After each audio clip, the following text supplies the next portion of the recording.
Bom dia para você, bom dia para sua família. Nós começamos nesse momento Palavra do Cardeal, que é o encontro que nós temos com o Dom Dilo. Quero agradecer você por estar conosco toda semana e por estar conosco aqui na Rede Vida nesse momento tão importante, muito importante mesmo. Dom Dilo, muito obrigado, viu, por esse momento e bom dia para você. Bom dia, bom domingo. E também a todos os que nos acompanham, bom dia, um bom domingo, uma boa semana que estamos iniciando. Que bom. Dom Dilo, a gente sempre começa conversando sobre o Evangelho. Nós estamos hoje celebrando e vivendo o 24º domingo do tempo comum. E o Evangelho de hoje é Marcos, capítulo 8, versículo 27 a 35.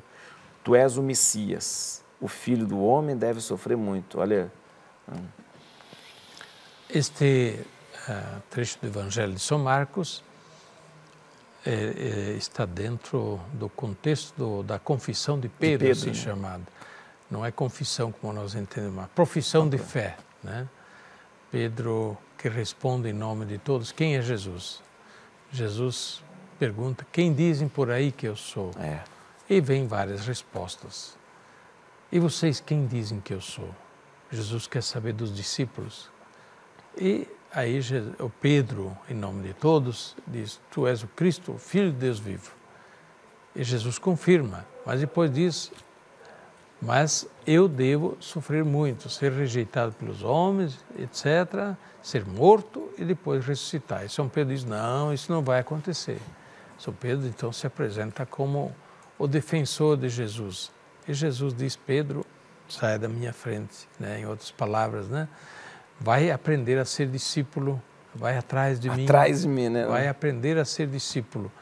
Então, aqui nesse trecho do Evangelho de São Marcos, que hoje a Igreja nos propõe, tem vários elementos. Primeiramente, é a profissão de fé em Jesus. Quem é Jesus para nós?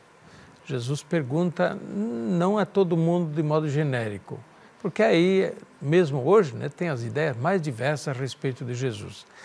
O importante é que nós saibamos quem é Jesus. Nós cristãos, nós católicos, saibamos e digamos quem é Jesus. E digamos quem é Jesus.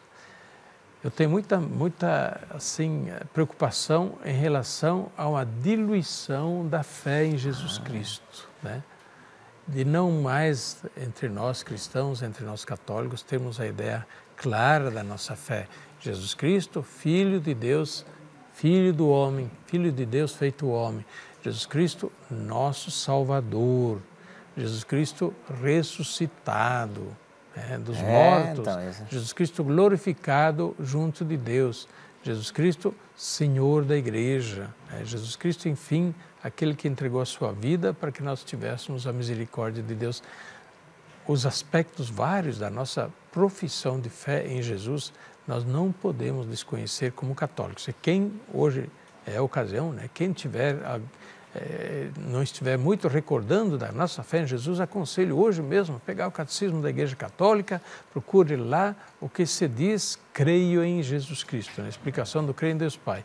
Creio em Jesus Cristo. Leia aqueles artigos da fé e a sua explicação no que diz respeito a Jesus Cristo, na fé da Igreja. Facilmente a gente quer ou talvez amenizar a figura de Jesus, ou quer atualizar essa figura de Jesus, então a gente começa a inventar, né? É um político, é um psicólogo, é um revolucionário, Não, e aí de repente a gente usa evasivas e não vê realmente quem é Jesus na assunto. Isso é esvaziamento da figura de Jesus. Claro que em Jesus há aspectos políticos, em Jesus há aspectos revolucionários e assim por diante. Mas Jesus não veio para tomar o poder de César, não veio para provocar uma revolução social na base da violência. Jesus veio para transformar a sociedade e o mundo mediante a acolhida da boa nova do reino de Deus. E até diminuição daquilo que Jesus é. Jesus... Às vezes, é um poeta. Espírito de luz. O espírito de luz é o pior de todos. É o espírito de luz. Não, Jesus não é. Jesus é... Então, nesse caso, nós temos que ter ideias claras daquilo que é a fé da Igreja em Jesus. E hoje, talvez, com esse Evangelho, a pergunta deva cair também muito forte no nosso coração. Para você, quem é Jesus? Dom Dilo, eu vou voltar, nós estamos ainda vivendo, nós conversamos há um tempo atrás sobre a questão do voto e dessa campanha política, nós estamos nos aproximando cada vez mais das eleições. A presença do cristão na política ela é fundamental e eu queria que o senhor voltasse novamente a esse assunto. Exatamente. Aqui a gente precisa deixar muito claro, né? Quando o pessoal fala a igreja, aí pensa em padre, bispo e religioso. A igreja são todos os cristãos, todos os batizados, são membros da igreja, são parte da igreja. Então a igreja não são só os padres, né? A igreja não tem posição política, como não? Os leigos são igreja e podem ter posição política, sim, e candidato. Os leigos católicos, os leigos cristãos têm candidato, têm opinião política, partido, podem sim, né? Agora, os clérigos, vamos distinguir então, sim. Os clérigos, sobretudo em função, quando estão em função litúrgica, nas celebrações, no templo, nas pregações, não devem fazer campanha política por partido político nem candidato, porque isso cria justamente a ideia de partido. E o padre ou o bispo que fosse, né, que de repente faz campanha para um partido ou campanha para um candidato, imediatamente racha, né, a comunidade. Dividiu. Então, a igreja, por isso mesmo diz, esse é o papel dos leigos, dos leigos católicos, são membros da igreja e que devem, por isso mesmo, através da sua ação, da sua atuação, traduzir nas propostas políticas também as suas convicções, sim, também as suas convicções religiosas, por que não? Não pode desvestir a sua fé religiosa, as suas convicções religiosas. Quando você entra em âmbito político, é um direito do cidadão, a liberdade de opinião, a liberdade de consciência, né? Porém, os clérigos não. E um ou outro padre por aí tem tentado se candidatar, mas pelo que eu estou sabendo, os bispos andaram tomando suas decisões de claramente dizer não é esse o caminho, e se o padre quer entrar na política, então ele tem que se afastar do exercício do ministério. E a igreja como instituição não apresenta nenhum candidato, não tem candidato e não tem partido também. É a curiosidade, quem é o candidato da igreja? Quem é o candidato do cardeal? Né? Pois é. Então, a questão aqui é justamente uma questão que o povo de Deus, sim, é também um povo de cidadãos.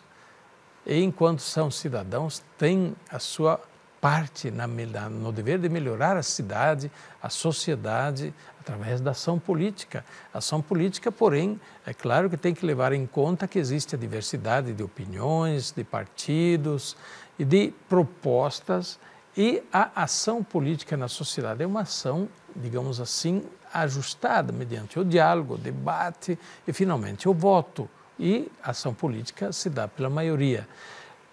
O Papa Francisco, algum tempo atrás, fez uma mensagem dirigida, sobretudo, aos católicos da América Latina em geral, né?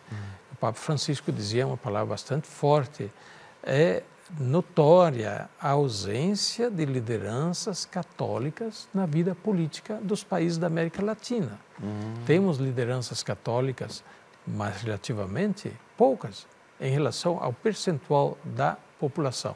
Então, olha, o povo católico deve também tomar parte e interessar-se pela vida política do país. Não podemos pensar em ser felizes no Brasil sem também nos envolvermos nisso, de resolver os problemas do Brasil sem darmos nossa participação também na vida política da pequena comunidade local, do município, no estado e no país inteiro. Bem, os mecanismos são esses previstos, né? Através do voto, através dos outros mecanismos da participação política, as agremiações, né? Afinal, a liberdade de se organizar politicamente para buscar o melhor bem. Na Europa era mais claro isso, né? A pessoa ela se colocava como candidata e falava, eu tenho posições claras em relação ao que a igreja pensa. Aldo Moro foi um homem que teve muito ligado com ideias, né? Na Europa, foi assassinado na Itália. Em geral, né? tivemos grandes lideranças políticas que eram claramente católicos. Sim, e, né? E não tinha vergonha de dizer, falar, eu estou defendendo e tal, e chegava a ter declarações. Aqui também tivemos e temos, porém, em geral, devemos dizer que as nossas lideranças políticas católicas andam meio sumidas, né? Sim. Então precisa realmente o povo católico também justamente ter participação mais eficiente, né, mais efetiva na vida política do país. Dom Dilo, quero lembrar que dia 21 de setembro é dia de São Mateus, mas além de ser dia de São Mateus, é aniversário do Dom Dilo, então você, por favor, reze por ele, pelo seu pastoreio, pelo seu trabalho, pelo seu ministério nessa arquidiocese enorme, uma das 3 maiores do mundo, né? Então, o trabalho é muito grande, né, Dom Dilo? A gente tem que rezar muito pelo senhor, sim. Bem, Padre Juarez, mas ainda faltam vários dias, né? Mas parabéns. Vamos fazer novena agora? Muito obrigado pela lembrança, obrigado pelas orações que eu peço e agradeço mais uma vez. E, de fato, em São Paulo, como em todas as dioceses do Brasil, nós temos muito trabalho. É uma grande missão que nos é confiada de animar, de ajudar esta grande arquidiocese de São Paulo a caminhar, a ser testemunha de Deus na cidade. A bênção de Deus Todo-Poderoso, Pai, Filho e Espírito Santo, desça sobre vós e permaneça para sempre. Amém.